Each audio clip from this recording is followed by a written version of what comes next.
पिछली 10 वीडियो में हमने ज़कात के कैलकुलेशन के सारे रूल समझ लिए। अब एक कंप्लीट एग्जांपल देखते हैं स्टेप बाय स्टेप, जिससे आपको पूरी कैलकुलेशन क्लियर हो जाएगी। अगर आपने पिछली वीडियोस नहीं देखी हैं तो पहले उन्हें देखिए। ये ज़कात सीरीज की फाइनल और 11th वीडियो है, जहां पर हम एक कंप्लीट कैलकुलेशन का एग्जांपल देख रहे हैं। मान लो एक लड़का है अयान नाम का, उसके पास बहुत पैसा है और उसकी ज़कात एनिवर्सरी 15 रमजान को आ गई है। तो कैलकुलेशन देखते हैं। सबसे पहले तो हराम इनकम। सबसे पहला स्टेप हराम इनकम को अलग करना है। मान लीजिए साल भर में बैंक से 1500 रुपए का इंटरेस्ट आया। ये पैसा ज़कात की कैलकुलेशन में इंक्लूड नहीं होगा। ये जरूरतमंद लोगों को दे दिया जाएगा बिना सवाब एक्सपेक्ट किए। फिर है ज़कातुल फित्र।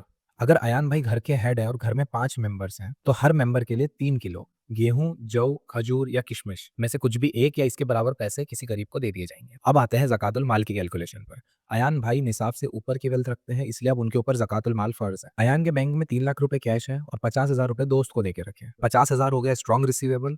टोटल अमाउंट हो गया 3,50,000 रुपए। उसके बाद अयान के पास 2 लाख का गोल्ड और 1 लाख का सिल्वर है, तो टोटल हो गया 3 लाख रुपीज। एक फ्लैट भी है लेकिन वो रेंट पर है, इसलिए उस पर ज़कात नहीं होगी। लेकिन इसके अलावा एक 5 लाख का प्लॉट अयान भाई ने खरीद के रखा था, जिसकी करंट वैल्यू 6 लाख हो चुकी, और वो प्योरली बेचने की नियत से खरीदा था। तो इसलिए अब पूरे 6 लाख पर ज़कात होगी। अयान भाई का स्टॉक मार्केट में 2 लाख का इन्वेस्टमेंट है, जिसमें से 1 लाख रुपए प्योरली ट्रेडिंग के लिए थे, तो ये 1 लाख पर पूरे पर ज़कात होगी। बचे हुए 1 लाख लॉन्ग टर्म इन्वेस्टमेंट के लिए थे। यहाँ पर 25% वाला रूल अप्लाई होगा, तो 1 लाख का 25% मतलब 25,000। 1 लाख ट्रेडिंग के, 25,000 लॉन्ग टर्म के, तो 1,25,000 इस पर अब 2.5% ज़कात होगी। फिर म्यूचुअल फंड में 1 लाख का इन्वेस्टमेंट है अयान भाई का, तो इस पर भी वही 25% रूल अप्लाई होगा। लेकिन इसके अलावा प्रोविडेंट फंड में 2 लाख और एनपीएस में 1 लाख, इन पर भी 25% का ही रूल अप्लाई होगा।